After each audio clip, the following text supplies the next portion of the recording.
ओम श्री हरि नारायण। ओम नमो भगवते वासुदेवाय नमः। नमस्कार दोस्तों, आप सभी का स्वागत है भाग्योदय ज्योतिष केंद्र के इस वीडियो में। तो जैसा कि हम लोग कोई कुंडली बनाते हैं उसके लिए हमें मुख्य रूप से 3 चीज़ों की आवश्यकता होती है: date of birth, time of birth and place of birth. साथियों, इनमें से डेट ऑफ बर्थ और प्लेस ऑफ बर्थ में ज़्यादातर लोगों को समस्या नहीं होती।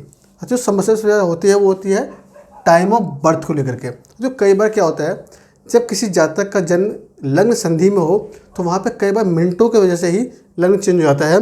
और आपको पता ही है कि किसी भी जातक की कुंडली में लग्न का कितना प्रभाव पड़ता है, क्योंकि किसी भी जातक का जो लग्न होता है वो उस व्यक्ति का सारी पर्सनैलिटी, उस व्यक्ति के बारे का जो उसका व्यक्ति का व्यक्तित्व होता है उसके बारे में बताता है। साथियों, ऐसे में कई बार हमें क्या होता है कि जातक के कुंडली से उसके हाथों में बनी रेखाओं को भी देख करके कुछ प्रेडिक्शंस करनी पड़ती हैं। जैसे कि एक एग्जांपल देता हूँ आपको। आपसे कुछ समय पहले की बात है, मेरे पास कोई क्लाइंट, एक बंदा आया हुआ था। जब उसने मुझसे पूछा कि भाई आप बताइए मेरे जीवन में जो शादी की का जो मेरा जो मेरी लाइफ है, मैरिड लाइफ, वो किस तरह की होनी चाहिए। अब मैंने जो कुंडली देखी तो उस कुंडली में मुझे लग रहा था कि इसकी जो शादी है उस शादी में कुछ समस्या तो जरूर होनी चाहिए। तो मैंने लेकिन साथियों, किसी भी आप व्यक्ति को कुछ बताते हो और भी खास तौर पर जब कुछ बुरी चीज़ बतानी हो तो उससे पहले आदमी को एक बार नहीं, 2 नहीं, बार 3 बार कम, जितना ज़्यादा श्योर हो सके तो श्योर होकर तब काम करना चाहिए। साथियों, मैंने उसे कुंडली में देखा, वो योग दिख रहा था। फिर मैंने उससे बोला भाई अपना एक बार हाथ दिखाइए, हाथ देकर भी हम कुछ सेवा कन्फर्म करना मुझे। साथियों, मैंने उसको फिर हाथ देखा और हाथ में देखा तो वो चीज़ वहाँ भी दिख रही थी।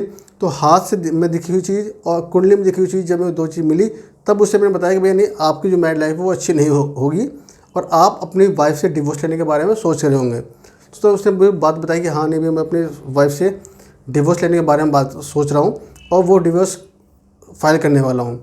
तो जो कई बार इसी तरह से जब हम किसी भी जातक की कुंडली देखते हैं, क्योंकि होता क्या है कि जन्म समय सबका सही हो, ये करेक्ट नहीं हो सकता। क्योंकि कई बार लोग बोलते हैं भैया मेरा जन्म 4 से लेकर 5 बजे के बीच में कभी हुआ था। अब 4 से 5 बीच में कई बार ऐसा होता है कि लग्न चेंज हो जाता है, तो वहाँ पे कई सारी चीज़ें बहुत ज़्यादा बदल जाती हैं। तो जो उस समय हमें सबसे ज़्यादा जो काम आता है वो होता है किसी भी व्यक्ति का हाथ। तो जो हस्तरेखा को ज्योतिष में एक बहुत ज़्यादा मान्यता दी गई है और इस शास्त्र को जो कहते हैं उसे कहते हैं सामुद्रिक शास्त्र। सामुद्रिक शास्त्र में किसी भी जातक, किसी व्यक्ति के सिर्फ उसके रहन सहन को, उसके चेहरे मोहरे को देख करके ही काफ़ी सारी प्रेडिक्शंस की जाती हैं। कई बार आपने देखा होगा कुछ लोग ऐसे होते हैं किसी व्यक्ति को देखते ही बताते हैं कि हाँ अब साथ ऐसा कुछ हो रहा है। वो सब चीज़ें हस्तरेखा या फिर सामुद्रिक शास्त्र के नियमों के आधार पर ही कहा जाता है। तो अब इसी क्रम को बढ़ाते हुए आज से मैं आपको हस्तरेखा के बारे में कुछ थोड़ा बहुत जो ज्ञान मेरे पास है उसमें से कुछ ज्ञान आपको देने की कोशिश करूंगा और उम्मीद करता हूं कि वो आपको बहुत ज़्यादा ही अच्छा भी लगेगा और आप लोगों को सीखने में आसान भी होगा। तो मेरा मानना ये है कि हर चीज़ की कोई प्लस पॉइंट होती है, कुछ नेगेटिव पॉइंट होती हैं। जैसे कि कुंडली में सबसे बड़ा प्लस पॉइंट क्या है कि अगर कुंडली ठीक है तो आप उस व्यक्ति का, उस जातक का समय के बहुत करीब तक जाकर के आप उसके बारे में प्रेडिक्शन कर सकते हैं कि शादी किस दिन होगी, किस महीने में होगी। ऐसी प्रेडिक्शन भी कर सकते हो कि आपके घर में कोई बच्चा होने वाला है वो कब होगा, ये सब प्रेडिक्शन आप कर सकते हो। लेकिन हाथ में एक लिमिटेशन ये है कि इसमें आयु का थोड़ा ज्ञान नहीं हो पाता। लमसम हो जाता है कि हाँ भैया 20-25 साल की उम्र में आपके साथ कुछ घटना घटी होगी, वो बता सकते हो आप। आपकी शादी इसके बीच में हुई होगी, आप वो बता सकते हो। तो हर चीज़ की एक लिमिटेशंस है, हर चीज़ का बेनिफिट है। इसमें यह है कि अगर थोड़ा सा भी टाइम चेंज हुआ तो आपको प्रेडिक्शन गलत हो जाती है, लेकिन इससे कोई चेंज नहीं कर सकता। आपके हाथ में जो बनी हुई रेखाएं हैं वो चेंज होती हैं, वो डिपेंड करता है आपके कर्मों के ऊपर, लेकिन वो आपके हाथ की जो रेखाएं हैं वो बहुत ज़्यादा काम करती हैं आपके भविष्य के लिए। साथियों, ज़्यादा लंबी वीडियो ना करते हुए अब हम बात करते हैं कि हम हाथों को कैसे देखते हैं, हाथों में ग्रहों को कैसे देखते हैं, वो कौन कौन सी उंगलियां हैं जो ग्रहों को बताती है कि हाँ ये ग्रह इस उंगली से देखी जाती है। तो हम अब शुरू करते हैं अपने आज से हम स्टार्ट करते हैं हस्तरेखा के बारे में कुछ जानना।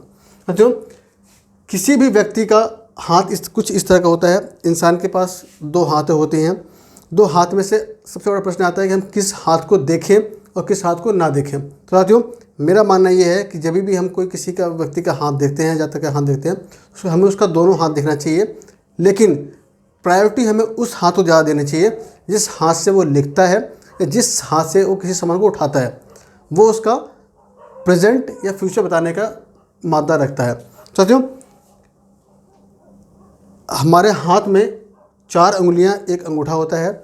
हम इसमें हस्तरेखा में सिर्फ 4 उंगलियों के बारे में बात करेंगे, अंगूठे के बारे में हम कभी और बात करेंगे। तो अभी हम आज जान लेते हैं कि हम किन किन उंगलियों से किन किन ग्रहों के बारे में जान सकते हैं। साथियों, हमारे हाथ में छोटी उंगली होती है, वो बुध की उंगली होती है। उसके बगल में सूर्य की उंगली, जो मिडिल फिंगर होता है उसको शनि की उंगली कहा जाता है। उसके बगल में गुरु की उंगली कहा जाता है उसको। साथियों, जो ये एरिया होते हैं दोनों, इसको उग्र मंगल कहा जाता है, इसको सौम्य मंगल कहा जाता है।